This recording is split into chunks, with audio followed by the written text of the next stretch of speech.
ભગવાન શ્રીરામનું અતિ પ્રતીક્ષિત રામ મંદિર જેનો પ્રાણ પ્રતિષ્ઠા મહોત્સવ યોજાવા જઈ રહ્યો છે તેવામાં રહસ્યલોકના આગામી એપિસોડ રહેશે ભગવાન શ્રીરામને સમર્પિત।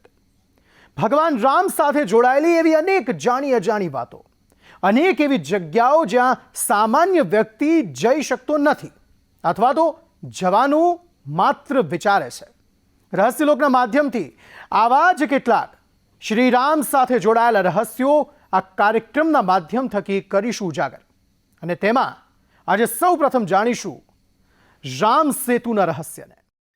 મર્યાદા પુરુષોત્તમ શ્રીરામ, દેવ હનુમાન જેની ભક્તિ કરે છે તે શ્રીરામ, સંસારના દરેક વ્યક્તિને એક આદર્શ વ્યક્તિ કેવો હોવો જોઈએ તેનું ઉદાહરણ પૂરું પાડે છે તે શ્રીરામ। તમને એવું થશે કે રહસ્યલોકમાં શ્રીરામ સાથે જોડાયેલું એવું કયું રહસ્ય આજે અમે તમને બતાવીશું। શું શ્રીરામનું પણ એવું કોઈ રહસ્ય છે જે દુનિયાથી છુપાયેલું છે? તો જવાબ છે ના। શ્રીરામ અને શ્રીરામ સાથે જોડાયેલું એવું કોઈ રહસ્ય નથી જે દુનિયાથી છુપાયેલું છે। જગત આખું રામ અને રામ સાથે જોડાયેલી એ તમામ ઘટનાઓથી વાકેફ છે જે આજથી હજારો વર્ષો પહેલા ઘટી ચૂકી છે। વાલ્મીકી રામાયણમાં જે વસ્તુઓ લખાઈ છે તે દરેક વસ્તુઓ આપણી આંખો સામે જ છે। એ દરેક વસ્તુઓ કે જ્યાં શ્રીરામની હયાતીના પુરાવા છે। શ્રીરામનું જન્મસ્થાન અયોધ્યા, શ્રીરામે જ્યાંથી રાવણ સાથેના યુદ્ધ માટે સમુદ્રમાં રસ્તો બનાવ્યો તે રામ સેતુ, ધનુષકોડી ગામ। એવું કહેવાય છે કે આ ગામનું નામ જ ધનુષકોડી એટલા માટે પડ્યું કારણ કે શ્રીરામ દ્વારા બનાવાયેલ રામ સેતુ પણ અહીં ધનુષ આકારનો જ છે।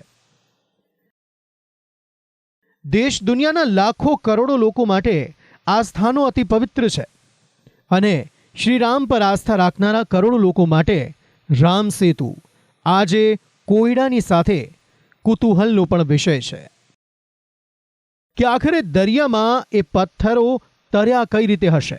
શું તે પ્રભુ શ્રીરામના નામનો પ્રભાવ હતો કે પછી વિજ્ઞાનનો કોઈ ચમત્કાર?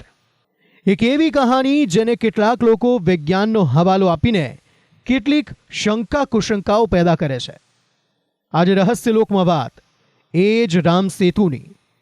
આજે રહસ્યલોકમાં વાત શ્રીરામની હયાતીના સૌથી મોટા પુરાવા એ પુલની, જે પુલ પ્રેમનું પ્રતીક છે, એ પુલ જે વિશ્વાસનો પ્રતીક છે, એ પુલ જે જીતનો પ્રતીક છે। એ વાત જે કહે છે કે હા, એ રામ હતા જેણે પોતાની પત્ની માટે લંકાપતિ સાથે કર્યું હતું યુદ્ધ અને આ જ સ્થાનેથી તે ગયા હતા શ્રીલંકા। શ્રીરામ સાથે જોડાયેલી કહાની માટે કોઈ એક એપિસોડ પૂરતો નથી, એટલા માટે જ શ્રીરામ સાથે જોડાયેલી રોચક વાતો અને સ્થાનને રહસ્યલોકના માધ્યમથી અમે આપને આગળ પણ કેટલાક એપિસોડમાં બતાવવાનો પ્રયત્ન કરીશું। અને આજે વાત એ રામ સેતુનું જેનું અસ્તિત્વ એક કોયડો સમાન છે। અંતે વિજ્ઞાને પણ માનવું પડ્યું છે કે રામ સેતુ પાસે જે પથ્થર મળી આવે છે તે 7500 વર્ષથી પણ વધુ પૌરાણિક છે, જેથી આ રામ સેતુ પોતાનામાં જ એક રહસ્ય બની જાય છે। દેશના કિનારે આવેલ સમુદ્રના એક એવા સફરમાં આજે અમે આપને લઈ જઈએ જે સૌ કોઈ ગયા નથી, જ્યાંની એ દરેક વાતોથી તમને કરવા છે અવગત જે પરોક્ષ કે પ્રત્યક્ષ રીતે ભગવાન શ્રીરામ સાથે જોડાયેલા છે। બહુ ઓછા લોકો જાણે છે કે શ્રીલંકા અને ભારત વચ્ચે કુલ 8 ટાપુઓ આવેલા છે। આ ટાપુઓ પર રામકથાના ઘણા પુરાવા મળી આવે છે। એ જગ્યાએ મળી આવે છે તે તરવાવાળા પથ્થર જેના પર સવાર થઈ શ્રીરામની વાનર સેના લંકા પહોંચી। જે વાત માત્ર આપે કથાઓમાં સાંભળી, જે વાત માત્ર ફિલ્મ કે સિરિયલોમાં આપે જોઈ, અપાટ સમુદ્રમાં આવેલ તે રામ સેતુ આખરે ક્યાં છે? ખરેખર તે સેતુ છે તો અત્યારે કઈ હાલતમાં છે? આજે તેની જ મેળવીશું જાણકારી। રામ સેતુની જાણકારી મેળવીએ તે પહેલા શ્રી રામ તત્વ સમગ્ર દુનિયા માટે કેટલું ઉપયોગી છે તે વિશે જગપ્રખ્યાત રામકથાકાર મોરારી બાપુએ શું કહ્યું? શ્રીરામ સત્ય છે, શ્રીરામ શાશ્વત છે, શ્રીરામ પરમ તત્વ છે. શ્રીરામની આ તમામ વાતો સત્ય છે તો શ્રીરામ સાથે જોડાયેલ એ રામ સેતુ પણ હોવો જોઈએ. શ્રીરામ સાથે જોડાયેલ તે શિવલિંગ પણ હોવું જોઈએ. અને તે રામ સેતુમાં તરતા પથ્થર જે આજે પણ રામકથાની હયાતીના પુરાવા આપે છે, એ તમામ વસ્તુઓ આજે આપને બતાવી છે રામ સેતુની એ અદ્ભુત કહાની સ્વરૂપે. રામેશ્વરમ ધામ એ મંદિર કે જ્યાં સ્વયં શ્રી રામે મહાદેવની કરી હતી પૂજા, એ સ્થાન કે જ્યાં મહાદેવને રીઝવવા, લંકાપતિ રાવણ પર વિજય પ્રાપ્ત કરવા અને દેવાધિદેવ મહાદેવના આશીર્વાદ પ્રાપ્ત કરવા ભગવાન રામે સ્વયં કર્યું હતું શિવલિંગનું નિર્માણ. રામ સેતુ નિહાળતા પહેલા આ સ્થાને આપે જવું પડે અને મહાદેવની આજ્ઞા બાદ જ રામ સેતુ નિહાળવા માટે આપ જઈ શકો છો. કારણ કે ભગવાન રામે પણ એક આકાશવાણીના કારણે આમ કરીને જ રામ સેતુનું કરાવ્યું હતું નિર્માણ. શ્રીરામને હતી પીડા, શ્રીરામને હતું દુઃખ. દુઃખ પોતાની પત્નીના વિયોગનું અને પીડા લંકા કેવી રીતે પહોંચાશે તેની. આ પીડા અને દુઃખના કારણે શ્રીરામને કંઈ સમજાતું નહોતું કે હવે કરવું શું. કારણ કે લંકાપતિ રાવણ ભગવાન શિવનો પરમ ભક્ત હતો અને બળિયો પણ એટલો, જેની શ્રીરામને જાણ હતી. રામેશ્વરમાં ભગવાન શિવને રીઝવવા માટે ભગવાન રામે પોતાના હાથે શિવલિંગનું નિર્માણ કર્યું. શ્રીરામે સમુદ્રની રેતીમાંથી શિવલિંગ બનાવ્યું અને તેની પૂજા કરી. ભગવાન શિવ શ્રીરામની પૂજાથી ખૂબ પ્રસન્ન થયા. તેથી શ્રીરામે ભગવાન શિવના મહાન ભક્ત રાવણ પર વિજયનું વરદાન માંગ્યું. આ વરદાનના પગલે જ ભગવાન શ્રીરામને રાવણનો વધ કરવામાં સફળતા મળી હતી. દ્વાદશ જ્યોતિર્લિંગનું 11મું જ્યોતિર્લિંગ છે રામેશ્વર ધામ. 4 ધામોમાંનું એક તીર્થ છે આ મંદિર. અહીંથી થઈ હતી રામ સેતુના નિર્માણની શરૂઆત. પ્રભુ શ્રીરામની દુવિધા કે સમુદ્ર પાર કેવી રીતે કરવો. સમુદ્રદેવની 3 દિવસ સુધી પૂજા કર્યા બાદ પ્રભુ શ્રીરામને તેનું નિરાકરણ મળ્યું હતું. અને રામેશ્વર જ એ સ્થાન છે જ્યાં સમુદ્રદેવ પ્રસન્ન થયા હતા અને પ્રભુ શ્રીરામને રામ સેતુના નિર્માણની એ યુક્તિ બતાવી હતી. રામેશ્વરમાં શ્રીરામની સાથે જોડાયેલી તમામ વસ્તુઓ આજે પણ હયાત છે, જેને જોવા માટે દૂર દૂરથી લોકો રામેશ્વરમાં પધારે છે. રામેશ્વરમાં દર્શન કર્યા બાદ ધનુષકોડીએ કોઈ પણ વ્યક્તિનો પડાવ હોય છે. આ એ જ ગામ છે જ્યાં રામ સેતુ સાથે જોડાયેલ કેટલીક વસ્તુઓ સૌથી પહેલા દેખાય છે. ધનુષકોડીના એ મંદિરમાં રામ સેતુના એ પથ્થર જે સમુદ્રમાં તરે છે તે પણ મુકાયેલા છે. કહેવાય છે કે માછીમારોને દરિયામાં આવા તરતા પથ્થર મળે તો તે અહીં મંદિરમાં મૂકી જાય છે. રામ સેતુ રામાયણની સૌથી મહત્વની કડી, જેના પર અનેક પ્રયોગો થયા છે.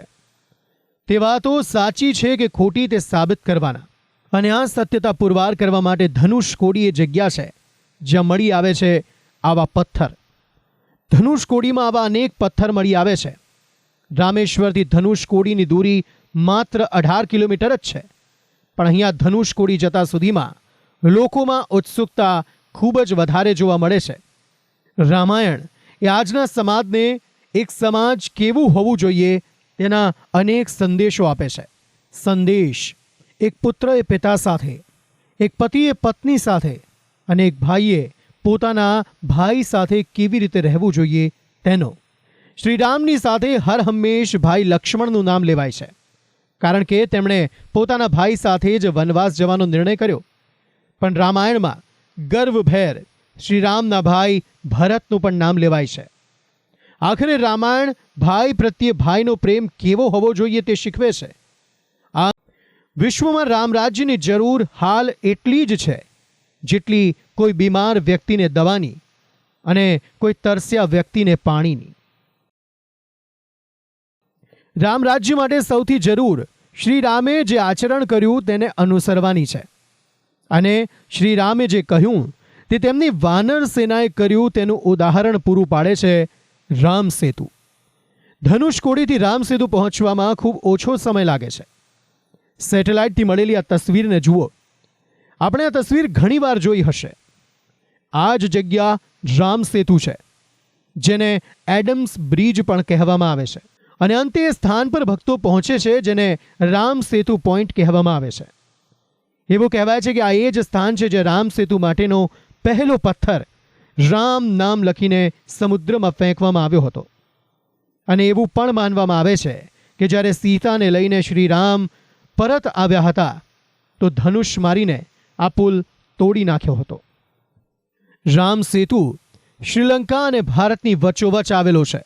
તમે અહીં પહોંચો ત્યારે એવું લાગે કે તમે દરિયામાં જાણે ચાલી રહ્યા છો. દરિયાની વચ્ચોવચ્ચ એક એવી જગ્યા કે જ્યાં ઘૂંટણ સુધી જ પાણી છે, અને એ જ છે રામ સેતુ. એક માન્યતા એવી છે કે દરિયામાં જે જગ્યાએ રામ સેતુ છે એ જગ્યાએ મોજા ખૂબ ઓછા ઉછળે છે. તેવું થવા પાછળનું કારણ એ છે કે શ્રીરામે સમુદ્રદેવને સેતુની આસપાસ શાંત રહેવા કહ્યું હતું, અને એ જ આદેશને અનુસરીને આજે પણ રામ સેતુ પાસે સમુદ્ર શાંત છે. રામ સેતુ માટે આસ્થા અને માન્યતા એક અલગ મત ધરાવે છે, તો વિજ્ઞાન પોતાનો એક અલગ જ મત ધરાવે છે. શ્રીરામ પર આસ્થા રાખનાર માટે રામ સેતુ શ્રીરામ સાથે અને રામાયણ કાળ સાથે જોડાયેલી એક નિશાની છે, જ્યારે વિજ્ઞાનમાં માનનારા આ બાબતને પ્રકૃતિએ બનાવેલ એક નાયાબ વસ્તુ માત્ર માને છે. રામ સેતુને ઉપરથી જોઈએ તો અહીંયા રેતાળ વિસ્તાર જ લાગે. જાણકારોનું માનીએ તો આ માત્ર જળવાયુ પરિવર્તનનું એક કારણ હોઈ શકે, જેનાથી પથ્થરો અંદર રહી ગયા અને ઉપર રેતી આવી ગઈ. દરિયાની અંદર જઈને જોવામાં આવે તો હજુ પણ એવા કેટલાક પથ્થરો દેખાઈ આવે છે જેની આયુ હજારો વર્ષો જૂની છે, જેને ફ્યુનસ અથવા કોરલ જેવા અનેક નામોથી ઓળખવામાં આવે છે. વર્ષ 2017માં વૈજ્ઞાનિકોની એક ટીમે આ પથ્થરોનું પરીક્ષણ પણ કર્યું હતું. આ પરીક્ષણમાં આ પથ્થર 7500 વર્ષ કરતાં પણ જૂના હોવાનું સામે આવ્યું હતું, અને એ જ સમય હતો રામાયણ કાળનો. પરીક્ષણમાં અહીંની રેતી 4000 વર્ષ જૂની સામે આવી હતી, પણ પથ્થર 7500 વર્ષ જૂના. એટલે કે આ પથ્થરને અન્ય કોઈ સ્થાનેથી અહીં લાવવામાં આવ્યા હતા, અને તે પરીક્ષણ એ જ તથ્ય સામે આવ્યા બાદ સમાપ્ત થયું કે રામ સેતુ પ્રાકૃતિક નહીં પરંતુ મેન મેડ છે. રામ સેતુની હયાતી સાથે જોડાયેલ આ બે તથ્યો વચ્ચે ચર્ચાનું ચગડોળ આજે પણ ચાલુ છે. જો કે શ્રીરામમાં આસ્થા રાખનાર લોકોની સંખ્યા તેમાં ઘણી જ વધારે છે. આજના સમયમાં શ્રીરામને પામવાનો રસ્તો શું, આ વિશે મોરારી બાપુ શું કહે છે તે સાંભળી લઈએ. હાલના કળિયુગમાં શ્રીરામને પામવા કરતા શ્રીરામે જે કર્યું તેના આચરણની સખત જરૂર છે. તો જ દુનિયામાં સ્થપાશે 100% રામ રાજ્ય. શ્રીરામ નામ જ સત્ય છે, શ્રીરામ નામ જ સનાતન છે, અને શ્રીરામ નામથી જેમ રામ સેતુમાં વાનર સેનાના પથ્થરો તર્યા, તેમ આજનો માનવી શ્રીરામ નામ થકી આ સંસાર રૂપી સાગર પણ તરી શકે છે. બસ નિસ્વાર્થપણે શ્રીરામને અનુસરવાની જરૂર છે. રહસ્યલોક કાર્યક્રમમાં અત્યારે બસ આટલું જ. અમારો આ કાર્યક્રમ આપને ગમ્યો હશે તેવી આશા રાખીએ છીએ.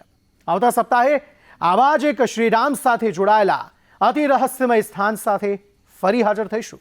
ત્યાં સુધી રજા આપશો. નમસ્કાર.